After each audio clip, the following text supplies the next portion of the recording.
Hey everybody, Pastor Sherman D.Manning. Is June 20th, about 10:45 at night. Fortunately, we just got a young lady put into rehab.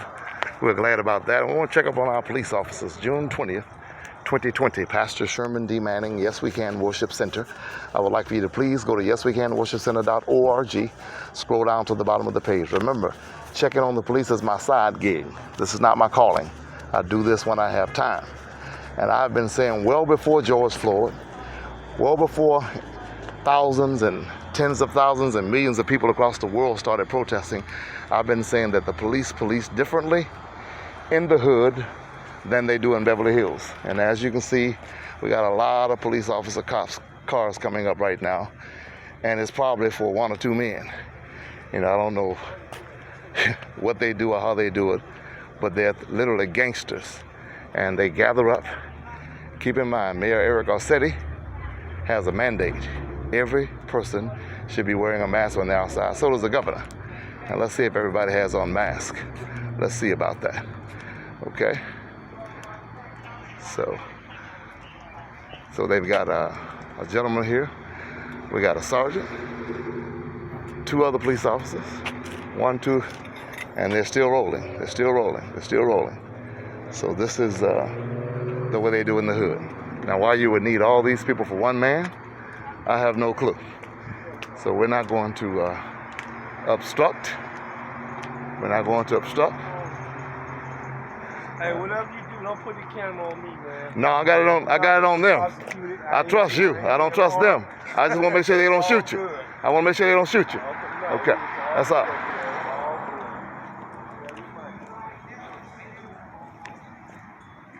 You saw one tall white officer there with no mask on. Do as I say, not as I do. And we have another incident here. So basically, without embellishment, there's about 20 police officers responding to apparently two incidents where there's two solitary men. And the officer over there does not have a mask on for some reason. What? What? My car? No, the car almost hit you. Oh, okay. I'm concerned about my officer without the mask on. Didn't have time to put it on. Well, come on now, you got time to put yours on. You just got it too. Mayor Eric Garcetti and the governor says every person should have a mask on. And he's interacting with another guy. And I don't want either one of them to get coronavirus. There you go. That's what I'm talking about. Now let me ask you, before I leave, have either one of you ever killed an unarmed black man? No? Now, he came back with sarcasm. I thought we were going to be friendly. Negative, have you? If I had, I probably would be in jail right now. But you all are able to, to do it and get away with it. No. 10 feet away from you is where I have to be. 10 feet away from you is where I have to be. I am well over 10 feet away from you. I am well over 10 feet away from you. Don't worry about it. Now, Corporal, why don't you have a mask on? So, Mayor Garcetti, you see this officer? Governor Newsom? He has no mask on. And this is the way they police in the hood. They don't police this way in Beverly Hills. This disdain, this sarcasm, this disrespect, trying to tell me where to stand when I know the rules better than he does. And I'm not obstructing.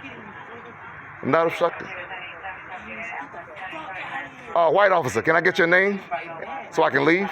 Right in front of me. I'd like to have his last name.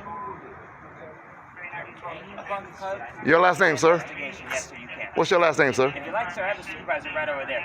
What's your last name? My last name? You got B-R-A-U-N. Okay, and you don't have a mask on. Okay, so there we go. Man of my word, I got his name, and we're out of here. Doesn't have a mask on, is not going to put one on because he feels like he doesn't need one. And I'm the problem now. I'm the problem. I am the problem because I'm asking the police. How dare you ask me a question? How dare you ask me where my mask is? Again, ladies and gentlemen, this is the way they do it in the hood on a daily basis. This is the way they do it. All these cars. All these cars. I don't know. For two men. All these people for two men. And what happens in many instances is the situation will escalate And these police officers obviously don't know how to de-escalate a situation. And what they do is get very, very upset very quickly. And the next thing you know, they're shooting you. Happens every day of the week. I want to say to all my friends, my preaching friends, my teaching friends, all right now, y'all have a good one. My preaching friends, my teaching friends, my fellow citizens, we need to start reporting the police more often. The only way we're ever going to get some justice in this country is when you stop what you think I don't want to be at home right now, gangster stand? Man, I've been out all day long. If I told y'all my day, if I told you my story, it's been a busy day. Just say that. It's been a busy day. You really think I felt like pulling over, talking to some people that I know don't want to talk to me? I did not. But I want them to know, and sometimes I stay through the entire interaction, but I need to let them know you're on camera, you've been seen, you've been caught in the wrong, you weren't doing what you were supposed to be doing, and just hopefully that situation will not lead to somebody dying tonight. Don't text me, don't email me and tell me about that's some good cops. I don't need to hear that. Don't email me with all that jive. All lives matter. I don't need to hear that either. Hey, Kevin? Is that Kevin? Yeah, don't text me with all lives matter. I don't need that. Can I tell you again? When a house is on fire, when it is burning, you don't run up and say, but look at the house next door, it's doing just fine. You don't see a news story the next day about all of the beautiful houses that were not on fire. All of your attention, all of your paramedics, all of your police, all of your fire trucks direct their attention toward the burning house. So if it was rich white men being gunned down by police officers every day, unarmed rich white men, then we would need to say white lives matter, because there's a pattern that we're dealing with, perhaps even a pathology. But it's unarmed black men and Hispanic men and poor white men who are being mistreated by the police. And so we're saying Black Lives Matter to bring that to the forefront and to the attention of the nation, demanding that we have change. We have tinkered with the issue for too long. We have played around, we have tinkered around the edges, but we've never gone in and just gutted the situation and changed it. Officers got to have a whole new mentality. Whole new mentality. Every 911 call is not a 911 call. I read one statistic that said in one county, 95% of their 911 calls were non-emergencies.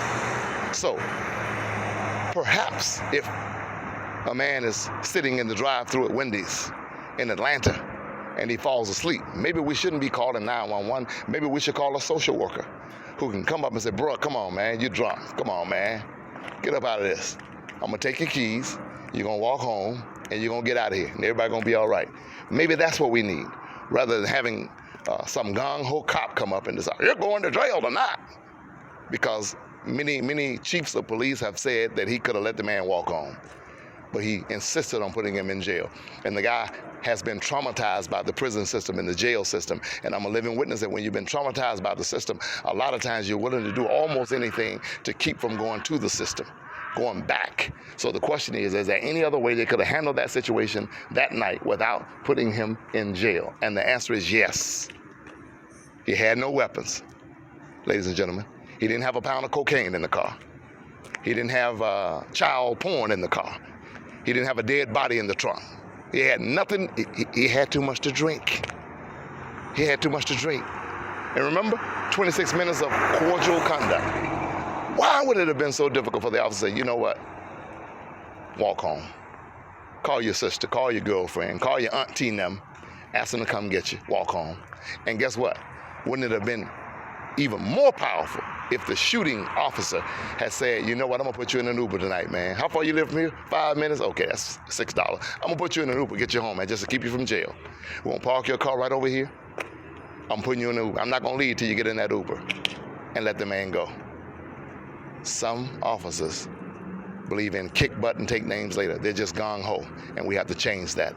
God bless you. Yes, We Can Worship Center. We house the homeless every day of the week. We feed the hungry. Go to yeswecanworshipcenter.org. That's yeswecanworshipcenter.org. Scroll down to the bottom of the page. Click the orange button that says Donate Now.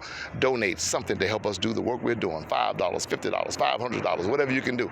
Also, we need volunteers to help us feed the hungry in Los Angeles every day. I need volunteers. 213-858-2608. Give me a call. Keep the faith. Yes, we can.